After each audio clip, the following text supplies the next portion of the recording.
Saudara, Shalom, selamat pagi. Kayaknya banyak orangnya tapi sepi suaranya. Shalom.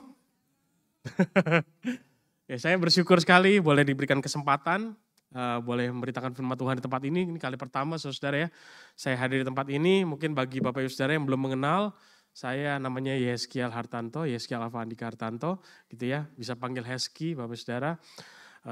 Dan di tempat ini saya di Sydney baru kira-kira tinggal baru berapa lama ya? 7 bulan, ya baru 7 bulan, jadi bisa dikatakan pendatang baru. Sebelumnya saya melayani di Gereja Kristen Kalam Kudus di Kota Malang, saudara 4 tahun terakhir. Kalau Bapak Saudara yang dari Malang mungkin tahu, Gereja Kalam Kudus Malang itu gedung saat yang lama, gitu ya, dari kampus saya yang lama.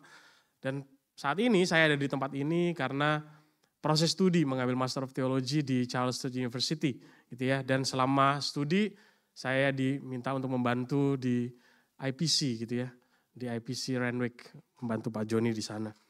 Gitu. Dan hari ini saudara kita boleh bersyukur karena kita mau bersama-sama merenungkan satu kebenaran firman Tuhan yang tadi sudah kita baca bersama-sama. Kita nggak akan membaca yang sekali lagi, tetapi kita akan melihat bagaimana kita menerapkannya dan apa maksud dari firman Tuhan yang kita sudah baca. Saya memberikan judul Becoming All Things to All People. Gitu ya, sesuai dengan apa yang dituliskan di dalam firman Tuhan. Paulus menjadi segala sesuatu untuk memenangkan begitu banyak orang. Nah, kita akan belajar bersama-sama nanti apa maksudnya saudara. Saudara, kalau kita lihat gitu ya, ini kan tahun 2023, tahun depan saudara, 2024, itu adalah tahun kalau di Indonesia itu dibilang tahun politik. Gitu ya, kita masyarakat Indonesia yang ada di Australia pun secara nggak langsung mengikuti apa yang ada di dalam berita-berita saudara ya. Kalau kita lihat di berita di TV Indonesia, berita-berita Indonesia, hampir setiap hari saudara isinya perkembangan bagaimana koalisi yang ada di Indonesia untuk menyambut pemilu. Ada caleg-caleg yang mulai mempersiapkan diri dan lain sebagainya. Dan di dalam masa kampanye yang mungkin gak akan lama lagi saudara kita akan melihat beberapa hal gitu ya. Nggak jalan ya, PPT saya. Boleh di next 2-3 slide mungkin. Sekali lagi. Oke, ini saudara ya. Salah satu contohnya. Pelakor, pengganti legislator kotor. Atau sebelahnya saudara. Siap jungkir balik demi rakyat. Gambarnya dijungkir balikin saudara ya. Kita kalau mau lihat orang yang mana nih, tadi salah, ini kan kita sampai muter balik gitu ya saudara ya. Karena nanti di lembaran pemilu yang kita coblos kan mukanya harus hafal. Kalau nggak hafal namanya saudara. Ngelihatnya harus dibalik gitu ya. Ini adalah cara saudara yang dilakukan oleh calon pemimpin Indonesia gitu ya. Calon wakil-wakil rakyat Indonesia untuk meraih, bisa dikatakan mendapatkan simpati dari masyarakat Indonesia dengan cara apa? Mereka promosi habis-habisan, gencar-gencaran, gimana caranya menarik perhatian masyarakat dengan spanduk-spanduk dan lain sebagainya yang dilakukan oleh, saya yakin dan percaya, bukan mereka sendiri tetapi dengan tim sukses mereka. Ada yang namanya tim sukses, boleh di next, nggak jalan ternyata ya PPT-nya. Nah ini saudara ya contoh, ini nggak ada nyambung-nyambungnya tetapi ditulis saudara, Beckham aja pilih 23 gitu, terus harus pilih nomor 23. Atau sebelahnya juga, saya pilih Mas Yuda, nomor 7, tulisannya David Beckham. Nomor 7 adalah keberuntungan saya, padahal dia juga gak milih saudara. Tetapi kenapa bisa dimasukin dalam sana? Untuk meraih orang-orang, untuk menjangkau orang-orang supaya mereka memilih. Dibikinlah spanduk yang menarik. Gak ada hubungannya saudara. Next, boleh. Ini, Baskom saudara. Kalau dilihat itu kecil banget ya. Balad Aziz Samsul Komara, Baskom. Wadah aspirasi, wah menarik saudara, gambarnya Baskom mengingatkan masyarakat untuk memilih karena dia adalah wadah aspirasi. Begitu banyak cara yang dilakukan oleh calon pemimpin saudara, oleh calon anggota dewan ini untuk bisa meraih massa. Saking banyaknya saudara ya, kalau sampai misalnya saudara pulang kampung ke Indonesia, terus kemudian jalan di jalur Pantura saudara ya, jalur Pantura Pulau Jawa itu ya, kita akan melihat sepanjang jalan itu isinya spanduk-spanduk. Next.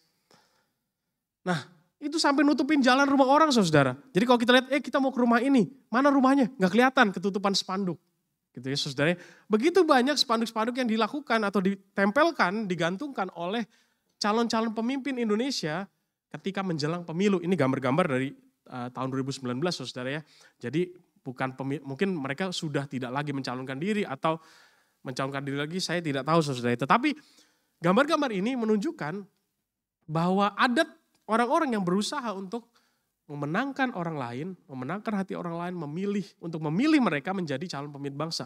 Walaupun saudara ketika kita tahu ada janji-janji yang ditebar gitu ya, Baskom, menampung aspirasi, tapi kita nggak tahu apakah di dalam pekerjaannya sehari-hari, di dalam dewan gitu ya, ketika dia sudah terpilih, apakah betul-betul menampung aspirasi masyarakat Indonesia atau dia hanya mengerjakan pemikirannya sendiri, bukan menampung apa yang menjadi inspirasi dari rakyat Indonesia.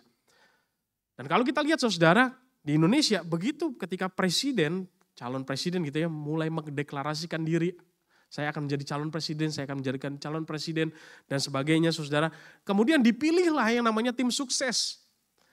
Mereka akan bekerja habis-habisan untuk membuat masyarakat Indonesia gitu ya, mengambil suara mereka untuk memilih saudara. Saya ini gak pernah terlibat di dalam partai-partai politik, saya gak pernah terlibat politik saudara, tetapi ketika saya kuliah manajemen dulu pertama kali, bachelor manajemen saudara, saya terlibat di dalam organisasi kampus. Dan di sana, karena itu kampus yang cukup besar saudara ya, ada yang namanya pemilihan ketua senat, ketua BEM dan lain sebagainya. Dan kita saudara, anak-anak itu dipilih untuk jadi tim sukses. Saya pernah jadi tim sukses sampai tengah malam saudara dekorasi kampus. Tempelin foto-foto orang dan lain sebagainya. Untuk apa? Untuk kemudian memilih. Kita rapat gitu ya, setiap weekend saudara untuk apa? Menentukan strategi. Bagaimana caranya bisa menjangkau, meraih atau memenangkan orang-orang yang kita sasar untuk bisa kemudian salah satu orang kita dukung menjadi presiden di dalam suatu organisasi saudara. Nah demikian juga dengan apa yang kita baca tadi saudara ya. Paulus mengajak jemaat-jemaat Tuhan khususnya jemaat-jemaat di Korintus untuk mengetahui bahwa mereka punya panggilan hidup. Mereka punya satu panggilan yaitu apa saudara? Menjadi tim sukses juga. Tetapi bukan tim sukses untuk kepentingan dunia, tetapi tim sukses untuk kerajaan Allah, untuk pemberitaan Injil. Kita semua saudara, orang-orang yang percaya dan mengaku sebagai murid-murid Kristus, dipanggil menjadi tim suksesnya Allah. Untuk apa? Meraih sebanyak mungkin orang, mengenalkan Tuhan kepada mereka, dan membuat mereka mengenal Injil. Dan mereka memiliki kehidupan yang dibebaskan sama seperti apa yang sudah kita rasakan.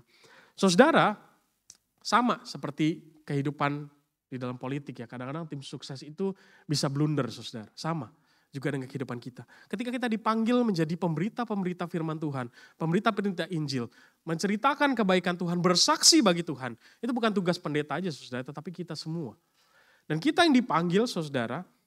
Kadang-kadang melakukan blunder. Banyak saudara ya. Yang kadang-kadang saya seringkali mendengar dari jemaat-jemaat gitu ya. Pak kenapa ya saya memberitakan firman Tuhan kepada satu orang, dua orang, dan lain sebagainya, tetapi ditolak. Kadang-kadang karena cara memberitakan kita itu salah, saudara. Cara memberitakan kita, penyampaian kita, dan lain sebagainya. Banyak orang Kristen yang begitu datang, mereka tahu pengetahuan firman Tuhan, mereka tahu Injil, mereka tahu bagaimana menceritakan kebaikan Tuhan, tetapi kemudian mereka datang langsung menceritakan gitu ya. Tapi kita nggak pernah tahu, kadang-kadang di balik semua itu, misalnya khususnya di Indonesia ya, ada relasi-relasi yang agak tegang antara beberapa agama saudara. Ketika kita datang, kita adalah sebagai orang Kristen kadang-kadang mengalami penolakan. Belum kita menceritakan beritanya, mereka sudah menolak terlebih dahulu. Sehingga kita sulit saudara untuk bisa memberitakan kebenaran firman Tuhan itu. Di dalam firman Tuhan yang kita baca saudara, di dalam gereja Korintus ada beberapa permasalahan yang kemudian membuat Paulus bersuara menuliskan surat pada jemaat di Korintus yang pertama saudara. Yang pertama adalah tentang validitas kerasulan Paulus. Paulus itu dipertanyakan, betul gak sih dia punya otoritas sebagai rasul? Kenapa? Banyak hal saudara. Pertama, Paulus ini dilihat tidak konsisten. Kepada orang A, dia ngomongnya A. Kepada orang B, kelihatannya kok ngajarinnya B dan lain sebagainya. Sehingga dia mempertanyakan saudara. Karena itu Paulus perlu untuk menjelaskan kenapa dia seperti itu melalui bagian firman Tuhan yang kita sudah baca tadi saudara. Maka itu saudara di sana mereka terjadi yang namanya perpecahan. Kenapa perpecahan terjadi? Karena mereka bilang saya golongan Petrus, saya Paulus, saya Apolos dan lain sebagainya saudara. Karena mereka merasa bahwa ada satu hamba Tuhan yang paling cocok ya, dijadikan panutan daripada hamba Tuhan yang lain saudara. Padahal Paulus mengatakan bahwa semuanya itu sama, kita bekerja bagi Tuhan. Nggak ada satu lebih baik, satu yang lebih buruk dan lain sebagainya. Dipertanyakan, apakah Paulus ini benar-benar punya hak atau otoritas kerasulannya. Yang kedua saudara, adanya perpecahan. Tadi ya perpecahan itu yang saya udah katakan. Terus kemudian ada isu-isu seksualitas. Ada juga masalah makanan saudara yang kemudian nanti dibahas juga di dalam bagian firman Tuhan ini. Pasal 4-8 saudara, 8-10 itu ngomong soal makanan. Kenapa makanan saudara? Banyak orang-orang Kristen di sana yang sudah percaya kemudian mereka ikut makan makanan yang dipersembahkan kepada berhala dari orang-orang Korintus. Dan kemudian saudara membuat orang-orang lain yang tidak mengenal Tuhan, yang tidak tahu konsep keselamatan yang benar, tidak mengerti hukum yang benar, kemudian melihat itu sebagai gini, loh kok orang Kristen itu berbakti kepada Tuhan, dua Tuhan, yang satu Tuhan yang dikatakan sebagai Yesus Kristus, yang kedua adalah lalu dewa-dewa itu yang kemudian makanannya itu dipersembahkan. Ketika mereka makan, orang-orang yang tidak mengenal Tuhan, mereka berkata bahwa, oh berarti orang Kristen ini boleh beribadah kepada Tuhan yang lain, boleh mengabdi kepada Tuhan yang lain dan lain sebagainya. Kemudian masalah pertemuan ini adalah pertemuan-pertemuan ibadah ya saudara, bagaimana memecahkan roti dan lain sebagainya, dan juga soal kebangkitan. Ada pertanyaan-pertanyaan dari jemaat-jemaat di Korintus, betul gak sih Tuhan Yesus itu bangkit? Kalau Tuhan Yesus gak bangkit, kita juga jangan-jangan gak bangkit. Dan yang terakhir saudara adalah sulitnya memberitakan Injil. Orang-orang di Korintus sulit menjadi saksi, kenapa? Karena mereka hidupnya menjadi batu sandungan bagi orang lain. Sama seperti tadi salah satu contohnya makanan. Mereka memberitakan firman Tuhan kepada orang-orang yang tidak mengenal Tuhan. Tetapi kemudian mereka makan makanan yang dipersembahkan kepada berhala dan membuat orang-orang yang tidak mengenal Tuhan punya pola pandang yang salah. Sehingga mereka berkata bahwa orang Kristen itu menyembah Tuhan tuh boleh 2, boleh 3 dan lain sebagainya. Sehingga sulit bagi mereka untuk bisa memberitakan Injil. Saudara, ini adalah pergumulan-pergumulan yang terjadi di dalam kehidupan jemaat di Korintus pada saat itu. Sehingga perlu bagi Paulus untuk boleh menceritakan bagian firman Tuhan ini. Ada satu kata yang menarik yang berulang-ulang saudara ketika kita membaca bagian firman Tuhan ini. Boleh di next? Itu adalah kata memenangkan saudara. Kata bahasa aslinya adalah kerdeso. Kerdeso saudara. Kalau diterjemahkan dalam bahasa yang lebih tepat sebetulnya dikatakan bukan cuma sekedar memenangkan, tetapi to win over to embrace the gospel. Jadi untuk mereka bisa dimenangkan untuk bisa merasakan Injil, saudara. Bukan sekedar menang dari perang dan lain sebagainya. Oh kita dapat orang datang ke gereja, artinya kita sudah memenangkan orang. Kita undang datang ke gereja karena ada makan-makan, saudara. Kita bilang kita memenangkan orang. Besok ke gereja ada bakso enak, dia datang, gue bawa jiwa nih satu, menang gitu. Gak bisa saudara. Yang dimaksud oleh kemenangan oleh Paulus saudara adalah membawa mereka untuk bisa merasakan Injil. Menang karena Injil, bukan sekedar datang ke gereja. Oh kemudian ada KKR, datang penyanyi hebat gitu ya di dalam KKR, terus kemudian dia ikut datang, kemudian pulang besok gak datang lagi saudara.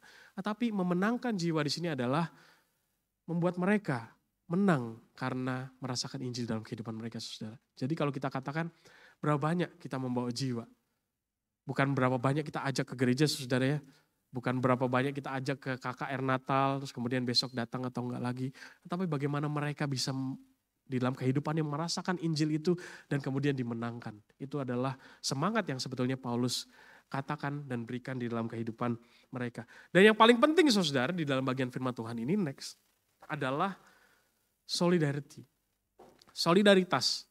Kalau kita lihat di dalam KPBI dikatakan seperti ini. Keadaan saling percaya antar anggota kelompok atau komunitas. Jika orang saling percaya, mereka menjadi satu atau menjadi sahabat. Menjadi saling menghormati, menjadi saling bertanggung jawab untuk saling membantu dalam memenuhi kebutuhan antar sesama saudara. Jadi dibutuhkan solidaritas. Apa yang dikatakan oleh Paulus di dalam firman Tuhan tadi, itu adalah bentuk solidaritas sebetulnya. Nanti kita akan lihat bersama-sama apa maksud dari bagian firman Tuhan ini. Yang pertama saudara dikatakan bahwa ada 3 golongan sebetulnya yang digambarkan atau disebut atau dimention oleh Paulus. Yang pertama adalah orang-orang Yahudi. Kepada orang-orang Yahudi, aku menjadi seperti orang Yahudi. Ini yang harus yang jadi pertanyaan adalah bukan menjadi seperti itu artinya kemudian mencontoh saudara ya. Terus kemudian berubah. Misalnya supaya aku bisa memenangkan orang dalam agama tertentu, aku harus ikut ibadahnya, aku harus setuju pandangannya, aku harus ikut semua ibadahnya, seremoninya dan lain sebagainya. Bukan saudara, itu bukan solidarity, bukan menjadi seperti tetapi pindah agama saudara. Jadi kita harus berhati-hati. Ketika kita mengatakan menjadi seperti itu bukan sekedar mengikut apa yang menjadi, tetapi kita memberikan rasa solidaritas. Mencoba melihat pandangan mereka dan lain sebagainya. Orang Yahudi pertama, saudara, karena Paulus sendiri sebetulnya adalah orang-orang Yahudi yang kemudian sudah dimenangkan oleh Kristus. Tetapi ketika dia bersama dengan orang-orang Yahudi, saudara, dia menjaga nilai-nilai keyahudian itu. Misalnya, saudara ya, dia tahu bahwa makanan itu diciptakan oleh Tuhan. Setiap makanan, hewan-hewan, tumbuh-tumbuhan, dan lain sebagainya, termasuk hewan-hewan yang dikatakan sebagai hewan-hewan yang haram di dalam perjanjian lama, saudara. Ketika Paulus bersama dengan orang-orang Yahudi, dia nggak ikut makan daging-daging yang tidak baik, saudara, yang haram menurut orang Yahudi. Dia menjaga itu supaya apa? Supaya dianggap sebagai kawan, saudara oleh orang Yahudi, sehingga dia bisa memenangkan mereka. Bagi mereka yang hidup di bawah hukum Taurat dikatakan, dia menjadi orang yang hidup di bawah hukum Taurat. Sekalipun Paulus itu tidak lagi hidup di bawah hukum Taurat. Kalau kita sudah menerima firman Tuhan, kita dimenangkan oleh Tuhan, kita dilepaskan. Firman Tuhan Yesus katakan bahwa aku tidak datang bukan untuk meniadakan hukum Taurat. Hukum Taurat itu tetap ada, bahkan saudara kalau kita lihat lebih ketat. Tetapi bagi Paulus, hukuman yang dihilangkan saudara itu adalah hukum-hukum yang bisa dikatakan secara jasmaniah. Gitu ya. Gak boleh makan, hukum sunat, mau sunat atau gak sunat ya mata Tuhan itu sama dan lain sebagainya saudara. Hukum-hukum yang jasmaniah, yang duniawi bukan yang rohani saudara. Tetapi yang rohani dia tetap, karena itu dikatakan di bagian selanjutnya kepada orang-orang yang hidup di luar hukum Taurat, dia menjadi orang-orang yang hidup di luar hukum Taurat. Tetapi dia katakan, dia hidup di luar hukum Taurat tetapi tetap di bawah hukum Allah, yaitu apa? Hukum Kristus. Yang jadi pertanyaan bagi kita adalah, apa sih hukum Kristus itu saudara? Kalau kita sudah tahu ya, berapa kali Tuhan Yesus mengatakan bahwa kasihilah Tuhan Allahmu dengan segenap hatimu, dengan segenap pikiranmu, dengan segenap akal budimu dan lain sebagainya saudara. Dan kasihilah manusia seperti engkau mengasihi dirimu sendiri dan lain sebagainya. Itu adalah hukum Kristus saudara. Sehingga ketika Paulus berkata bahwa aku tidak di bawah hukum Taurat, tetapi aku di bawah hukum Allah, tetap ada batasan yang kemudian kita harus pikirkan. Kenapa saudara? Kalau kita lihat negara Australia ini ya, gitu ya, sangat apa ya, open minded, saking open minded mereka sangat setuju dengan pernikahan sesama jenis, LGBT dan lain sebagainya saudara. Tetapi kalau kita perhatikan, itu tidak sesuai dengan firman Tuhan, jelas. Sehingga saudara ketika kita mau menerima mereka, menjadi seperti mereka artinya bukan menerima apa yang mereka lakukan saudara. Kita harus punya batasan juga. Batasannya apa? Hukum-hukum Kristus. Mengasihi mereka tetapi kita menolak dosanya. Ketika Tuhan Yesus menyelamatkan seorang yang berzina saudara, dia katakan aku tidak menghukum engkau. Tapi ada syaratnya kemudian, pergilah dan jangan berbuat dosa lagi. Kemudian banyak gereja-gereja yang kemudian menerima gitu ya, ajaran-ajaran yang dikatakan kasih. Kristus itu kasih, menerima aja. Sehingga kita harus menerima mereka, kita harus memberkati mereka dan lain sebagainya. Itu jelas bertentangan dengan firman Tuhan. Kenapa? Karena Tuhan Yesus menerima dosa-dosa orang-orang yang berdosa.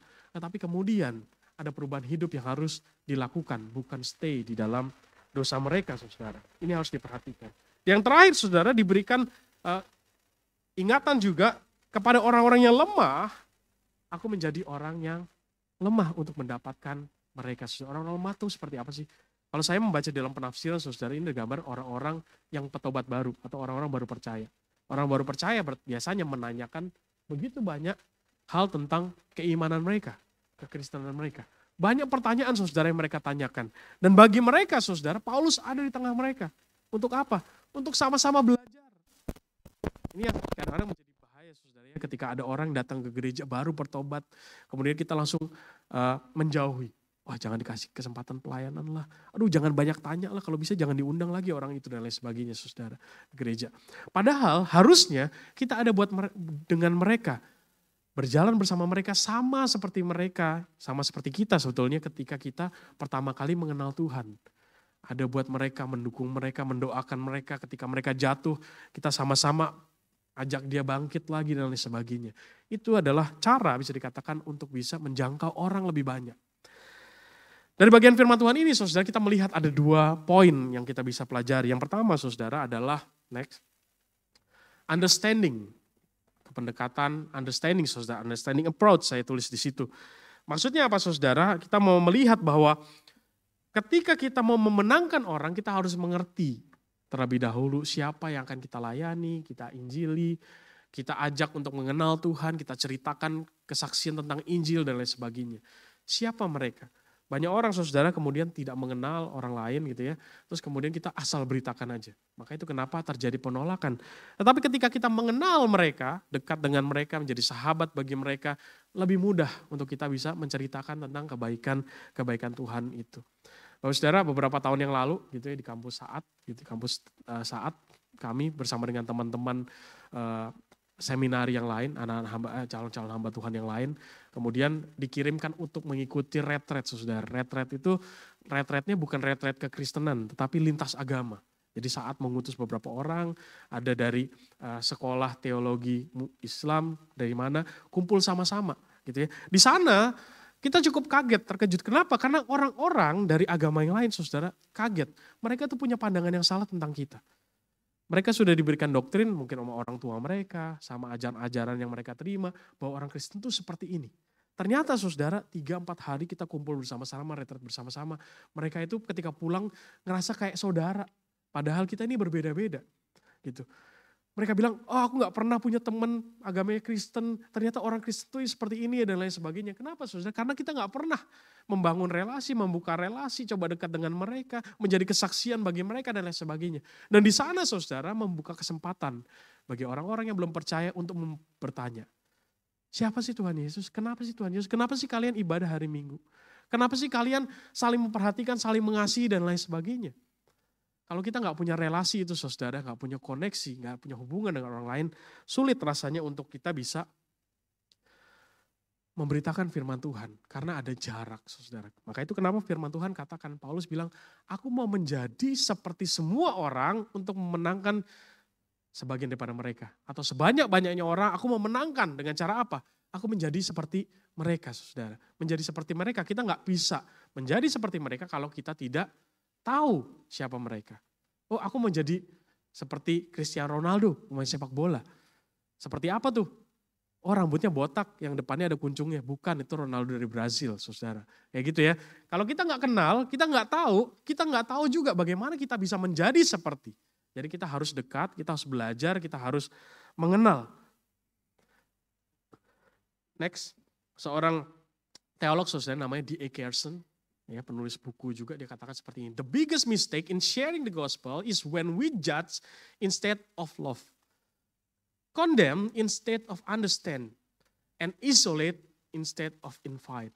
Jadi kalau kita nggak bisa kita saudara ya, kemudian kesalahan terbesar kita adalah ketika kita mau menceritakan tentang gospel, tentang Injil, tentang Tuhan Yesus, ketika kita lebih banyak menghakimi orang lain daripada mengasihi mereka.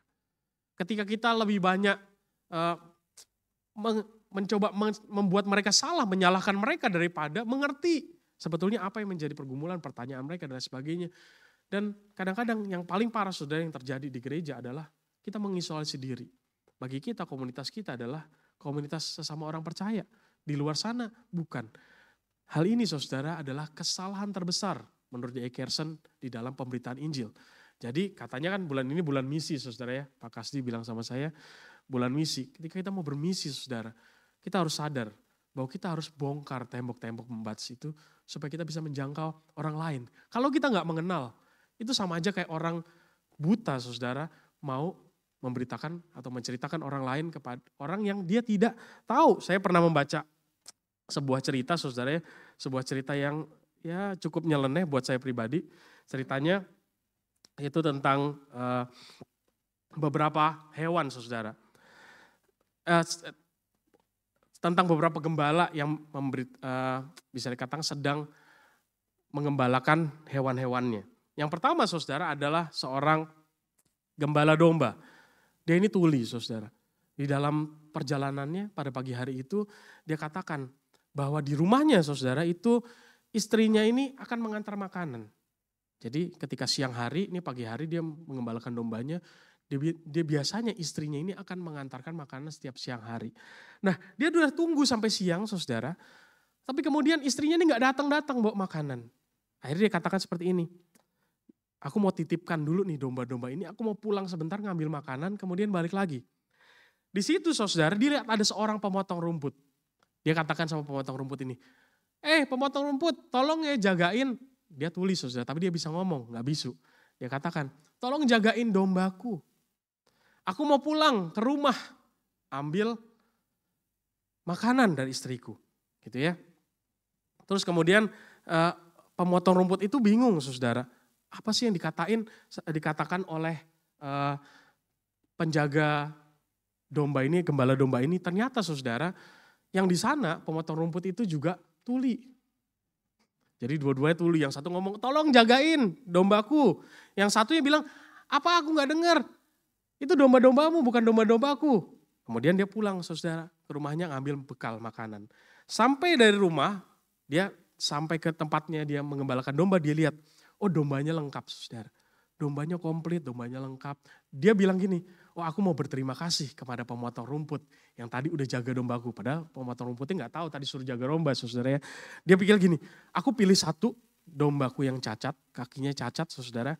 Aku mau berikan bagi dia. Dia datang ke sana, diberikan. Pak terima kasih udah jaga domba. Ini aku kasih, emang gak sempurna tapi lumayan setelahnya bisa dipotong buat makan Bapak. Karena pemotong rumput itu tuli saudara, dia katakan, bukan aku yang bikin domba itu cacat, dia bilang gitu. Bukan, aku dari tadi potong rumput, aku gak jagain dombamu. Yang satu sana gak bisa dengar, yang sini gak bisa dengar saudara. Gontok-gontokan. Kemudian datang penunggang kuda lewat. Penunggang kudanya tuli juga saudara.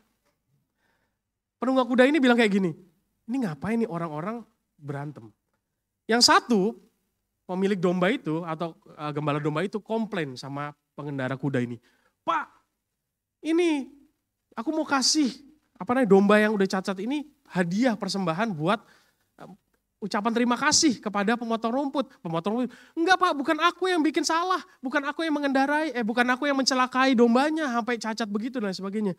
Kemudian dibales. Karena tukang yang naik kuda tuli juga, dia bilang gini, bukan aku yang ambil kuda kalian. Gak habis-habis saudara. Ini kuda ada di jalan karena aku udah capek jalan kaki. Aku lihat ada kuda nganggur, aku pakai. Ini aku balikin saudara. Itu sama saudara ketika kita memberitakan Injil kepada orang-orang yang kita tidak kenal. Hampir sama seperti kisah cerita tadi. Gak nyambung saudara. Gak nyambung, gak ada kesempatan. Akhirnya apa saudara? Gontok-gontokan. Bukan memberitakan firman Tuhan, menceritakan kebaikan Tuhan yang kemudian membebaskan mereka. Dan memberikan sukacita karena itu anugerah, tetapi justru saling menyalahkan saudara. Oh orang Kristen begini, Kristenisasi datang kepada saya ini bukan mau menceritakan kebaikan tetapi kristenisasi dan lain sebagainya. Itu saudara yang terjadi. Dan yang kedua saudara yang bisa kita pelajari selain understanding adalah next. Self-denying. Yang Paulus ajak untuk kita bisa lakukan saudara adalah self-denying. Kenapa? Paulus katakan aku ini adalah orang bebas. Dua hal saudara. Dia adalah orang Roma pertama. Orang Roma adalah orang yang bebas. Bebas pergi kemana saja gitu ya. Tidak ditawan, tidak ditahan dan lain sebagainya. Bebas untuk membeli properti apa saja. Bebas memiliki budak dan lain sebagainya saudara. Yang kedua dia adalah orang yang bebas karena Paulus sudah dimenangkan oleh Kristus. Jadi dua kebebasan. Tetapi dia katakan untuk kepentingan Injil, untuk memenangkan sebagian orang. Aku gak mau jadi orang yang bebas lagi. Aku mau apa saudara?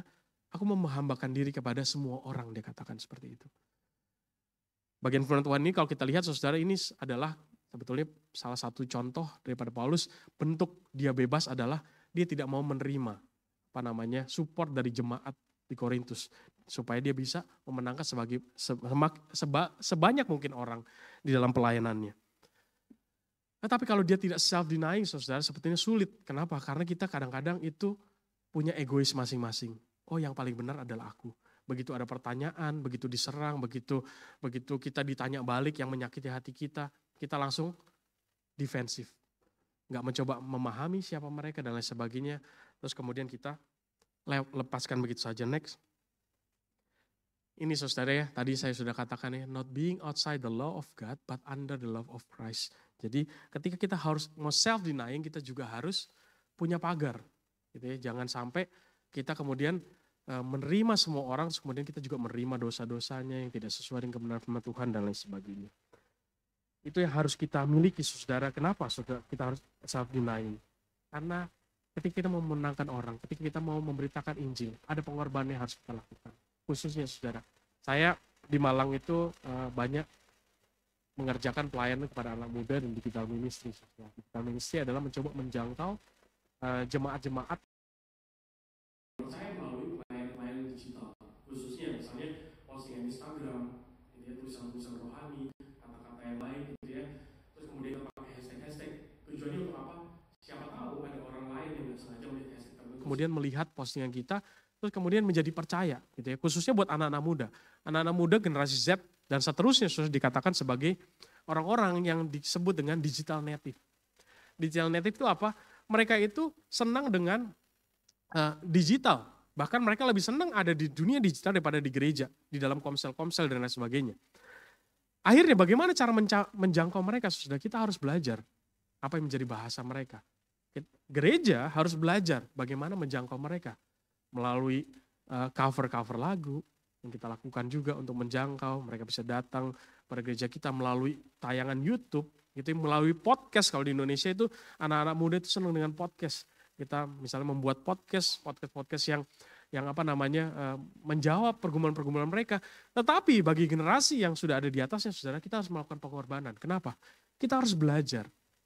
Kalau kita tidak bilang, enggak, itu bukan gereja, itu bukan gayanya gereja.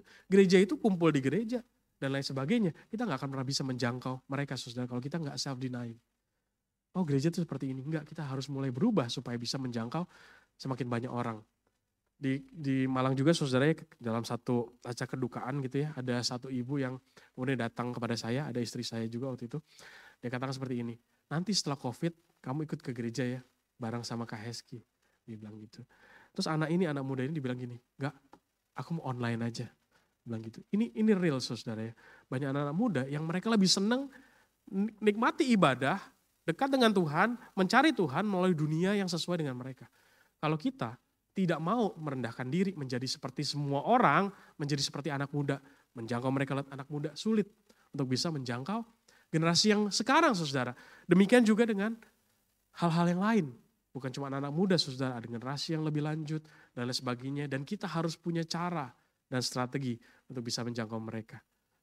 Dan ketika kita melakukannya, saudara, kadang-kadang itu susah. Anak-anak muda melayani ke generasi yang tua, aduh enggak kok, kolot itu, nanti dimarahin kenapa rambutnya merah, kenapa rambutnya ini, saudara, karena kita di pemuda ya, ada yang rambutnya setengah hitam, setengah merah, ada yang rambutnya warna-warni, itu udah biasa, saudara. Ketika mereka pelayanan di mimbar, rambut gondrong, kemudian ada orang-orang orang majelis, ada pemimpin di gereja mulai bilang kayak gini, kok itu boleh pelayanan sih? Bagi anak muda itu gaya mereka. Kalau kita gereja menolak mereka, bisa saja mereka pergi dari gereja dan lain sebagainya, saudara. Nah, inilah bentuk yang namanya self-denying itu. Jadi dua hal, saudara ya, understanding dan self-denying adalah penting. Seperti Paulus, menjadi serupa demi memenangkan jiwa-jiwa. Yang terakhir, saudara, next. What matters most in the gospel is not how well we say it, but how well we live it. Because it's not about winning an argument, it's about winning heart for Christ. Seringkali, saudara, orang-orang Kristen itu ketika mau memberitakan firman Tuhan, yang paling penting adalah bekalnya. Wah, aku udah pendalaman Alkitab nih di gereja 20 tahun. Aku bisa menginjili. Enggak gitu, saudara, tetapi bagaimana kehidupan kita. Karena banyak orang-orang yang tahu firman Tuhan, yang kenal firman Tuhan, yang hafal Alkitab bahkan, tapi dalam kehidupan mereka tidak menjadi contoh. Gitu ya. Banyak orang-orang kalau di saat, saudara ya, belakangan waktu-waktu terakhir ini ada yang namanya business as mission. Business as mission itu menggunakan bisnis kita sebagai sarana penjangkauan bagi orang-orang yang belum mengenal Tuhan. Jadi kita menjadi kesaksian kepada karyawan kita dan sebagainya. Bayangkan, saudara ya, kalau kita bisa menjadi saksi di dalam pekerjaan kita, kemudian di gereja, kemudian di dalam pekerjaan kita, ketika kita jadi bos, ketika kita jadi owner, gitu ya, kita bertindak semena-mena kepada mereka karyawan kita yang mungkin kebanyakan orang-orang belum mengenal Tuhan. Apakah mereka mau? Sehingga penting bagi kita bukan cuma mengatakan Injil itu, tapi juga menghidupinya. Next. Nah, ini, saudara ya, susah ya kadang-kadang untuk mengenal orang lain, understanding, untuk bisa self-denying, tetapi ada satu berita sukacita yang besar. Memberitakan Injil itu adalah tugas yang besar, tetapi itu juga adalah anugerah yang besar yang diberikan kepada kita. Maka itu di akhir, di ayat ke-23, saudara, dikatakan Paulus, aku mau menjangkau atau memenangkan sebagai banyak orang, untuk apa? Untuk kepentingan Injil. Dia katakan seperti ini. Semuanya ini aku lakukan karena Injil, supaya aku mendapat bagian di dalamnya. Saudara, ini adalah sebuah anugerah sebetulnya kita bisa memberitakan firman Tuhan, menceritakan Injil, tapi kadang-kadang kita tidak menyadari. Next. Anugerah terbesar yang kita bisa berikan kepada orang lain adalah mengenalkan mereka kepada Yesus Kristus. Amin, saudara. Karena itu adalah anugerah yang terbesar bagi kehidupan kita. Ketika kita memandang kesempatan untuk memberitakan Injil itu sebagai anugerah, saudara, kita akan melakukan segalanya dengan kasih dan kerendahan hati. Banyak orang, saudara, yang nggak sadar bahwa memberitakan Injil itu adalah anugerah. Mereka pikir memberitakan Injil adalah tugas dari gereja. Senin, Selasa, Rabu, Kamis, Jumat, aku kerja di kantor. Sabtu, Minggu, aku kerja di gereja, capek, saudara. Tapi ketika kita melihat bahwa memberitakan Injil itu adalah anugerah daripada Tuhan, sukacita daripada Tuhan, kita bisa memberitakannya dengan penuh kasih, penuh kerendahan hati. It's okay.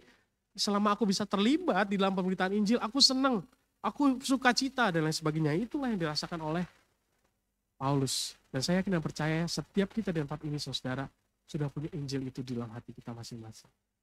Mungkin saya akan menutup dengan sebuah kisah, saudara ya. Next.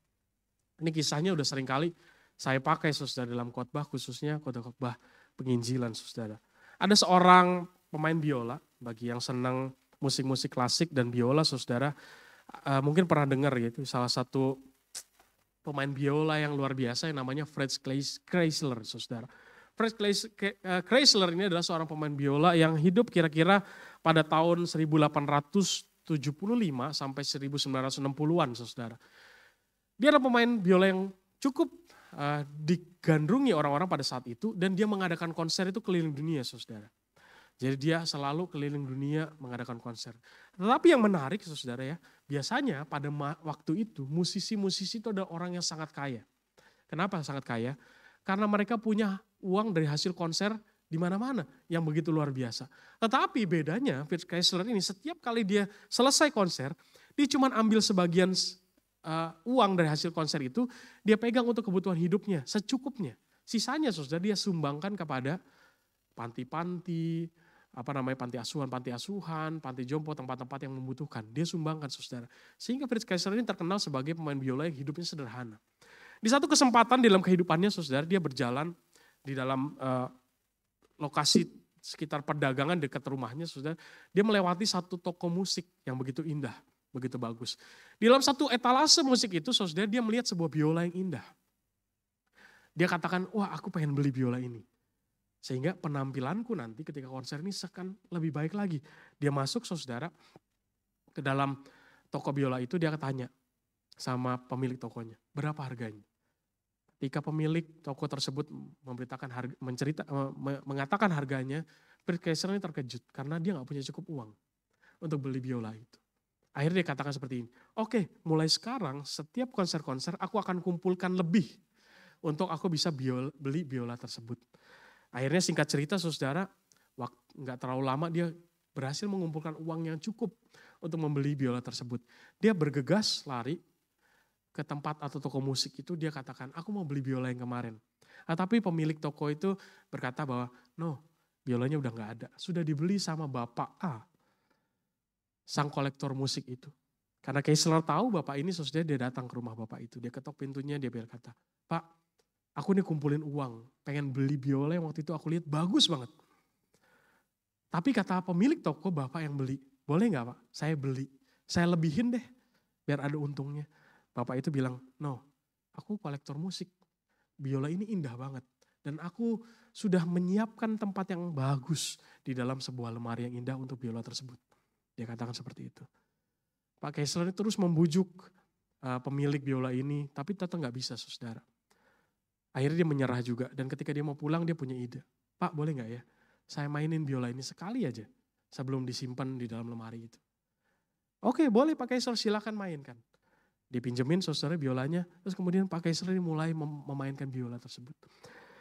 Dan permainan biola yang dia mainkan, saudara, kemudian menyentuh hati sang pemilik daripada biola tersebut, saudara. Dia katakan, Pak, biola ini milik Anda, bawalah.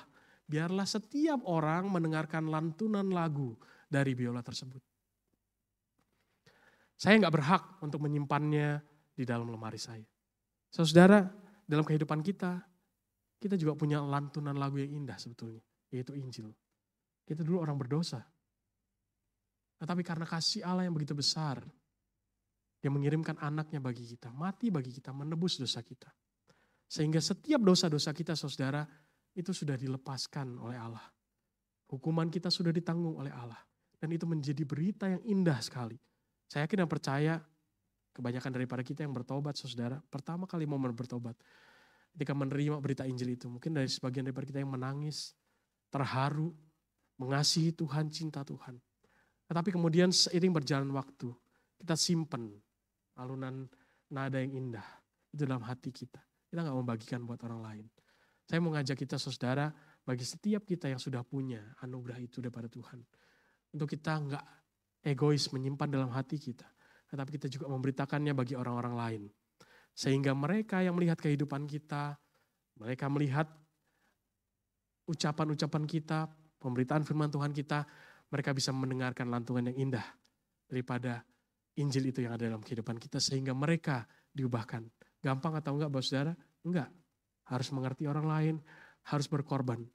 Tetapi itu adalah anugerah daripada Tuhan dan kesempatan yang berharga bagi kita. Mudah-mudahan Roh Kudus boleh memampukan kita untuk melakukannya, dan kehidupan kita boleh memuliakan nama Tuhan ketika kita memberitakan Injil itu. Mari kita tundukkan kepala, kita berdoa. Allah Bapa yang baik, kami ucap syukur Tuhan. Anugerah demi anugerah Tuhan berikan bagi kami. Secara khusus kami adalah orang-orang yang berdosa Tuhan. Orang-orang yang gak layak sebetulnya ambil bagian dalam pekerjaan Tuhan. Tetapi karena kasih Tuhan yang begitu besar, yang sudah menyelamatkan kami, Engkau juga boleh memilih kami. Untuk kami boleh punya pesan yang berharga di dalam hati kami Tuhan. Izinkan kami Tuhan untuk kami tidak menyimpannya sendiri. Tetapi kami sharingkan kepada orang-orang di sekitar kami. Keluarga kami, sahabat kami, rekan kerja kami, bahkan orang-orang yang belum mengenal Tuhan sama sekali. Ajari kami Tuhan untuk kami boleh belajar mengerti. Untuk kami boleh belajar berkorban menyangkal diri kami. Untuk kami lebih banyak lagi menjangkau banyak orang. Bukan untuk tujuan gereja semakin banyak Tuhan. Tetapi kami rindu untuk membagikan anugerah itu juga kepada orang lain. Sehingga mereka juga boleh merasakan kasih dan cinta mula-mula yang Tuhan berikan bagi kami dalam kehidupan mereka. Tolong kami ya Bapa melalui Roh Kudus Tuhan. Dan kami bersyukur firman Tuhan telah selesai ditaburkan. Kiranya firman Tuhan ini terus boleh bertumbuh dalam hati kami. Berbuah. Dan buahnya boleh dinikmati orang-orang di sekitar kami. Sehingga mereka melihat kehidupan kami. Terus boleh memuliakan nama Tuhan. Terima kasih ya Bapa, terima kasih. Hanya di dalam nama Tuhan Yesus Kristus kami sudah berdoa dan mengucap syukur. Amin.